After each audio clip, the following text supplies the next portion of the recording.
What the haters talking about?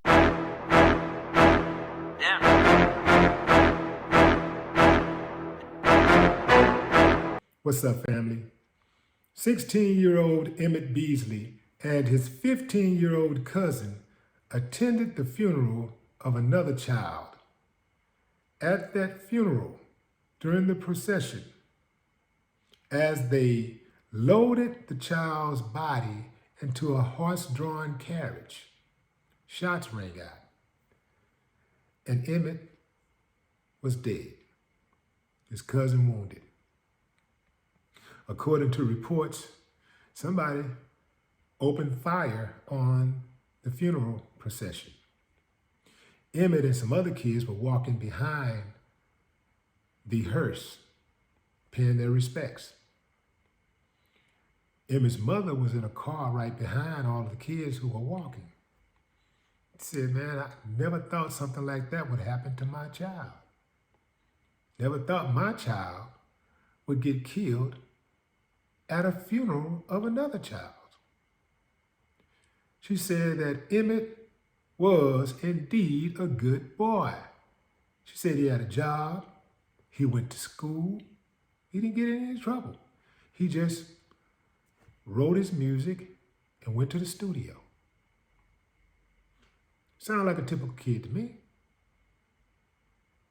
Unfortunately, what's also typical is kids who don't value life, who will pull out a gun and just indiscriminately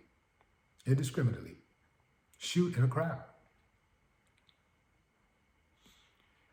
They killed this boy. This boy died in vain.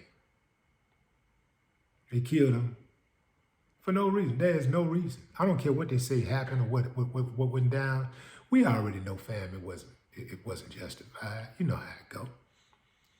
They said that this year, Memphis is on track to become the deadliest that it has ever been. They said over 220 kids were killed in Memphis so far this year. Well, not kids, but 220 people. 10% have been kids. How we gonna do it, fam? How we gonna make it when we're killing our kids? How we gonna make it when we can't protect the kids? Absolutely, something needs to be done. And just locking these boys up, locking these fools up ain't gonna do it. Just locking them up, that's a start. But it ain't gonna do it, because just locking them up and holding them, babysitting them for 10 years, 15, 20, 25 years, and letting them back out on the streets without the tools to properly integrate, re-enter society, it's not gonna work.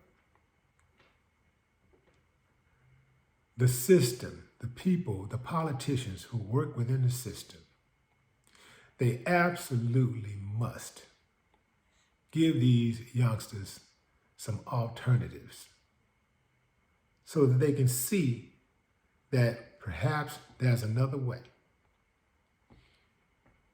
Yes, it starts at home. Unfortunately, you're not going to stop people from having sex.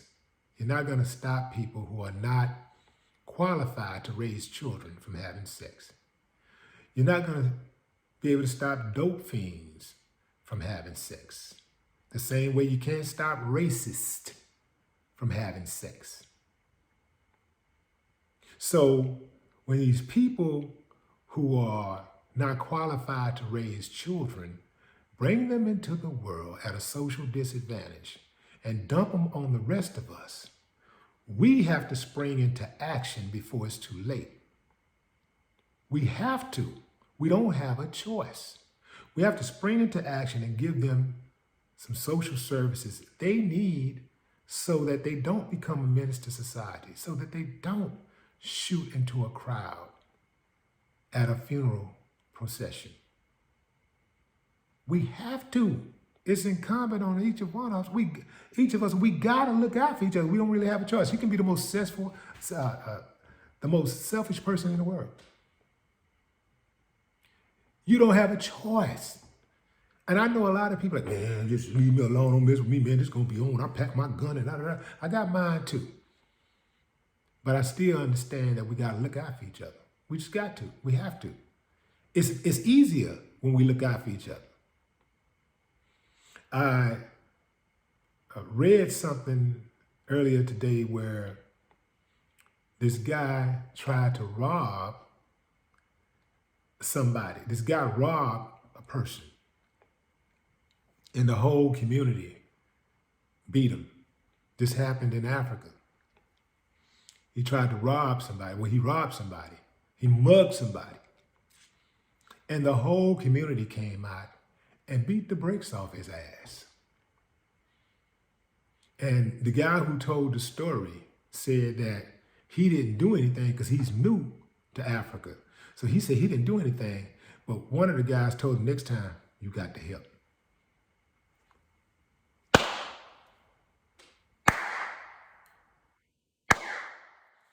Oh yeah, man. It takes a village. We have no choice.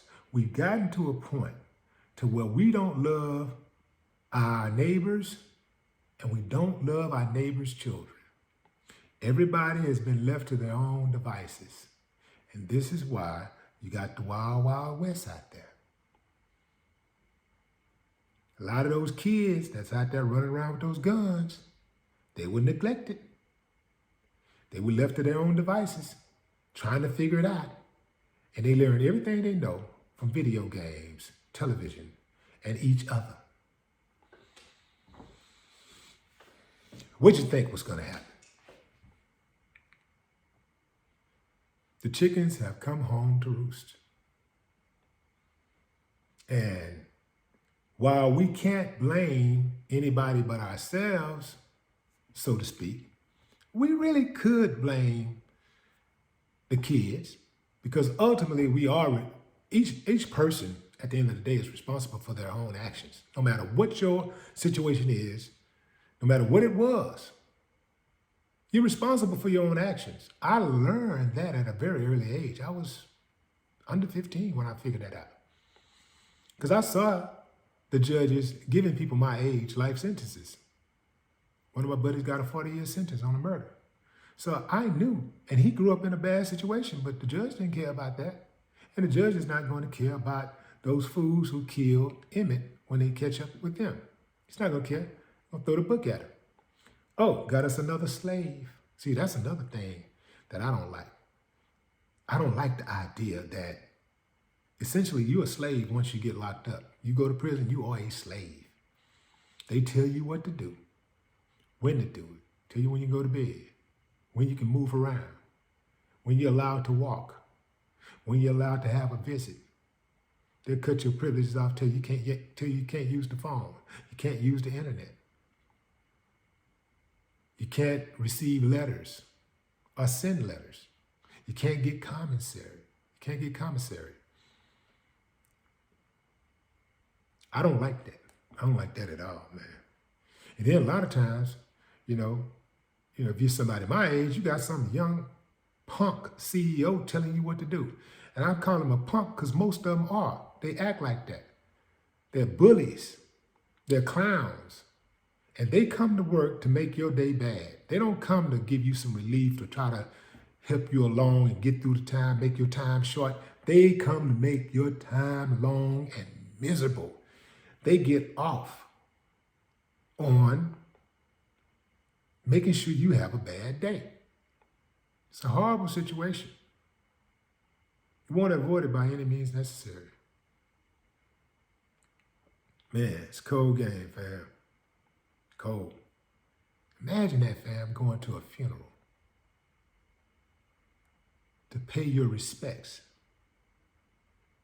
and you end up getting killed at the funeral. And those same people got to come back the next week to pay respects to you.